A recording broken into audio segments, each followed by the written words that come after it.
ماما ice cream کھانی ہے۔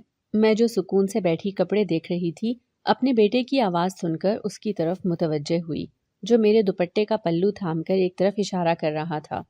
میں نے اس طرف دیکھا تو وہاں آئس کریم والا کھڑا تھا۔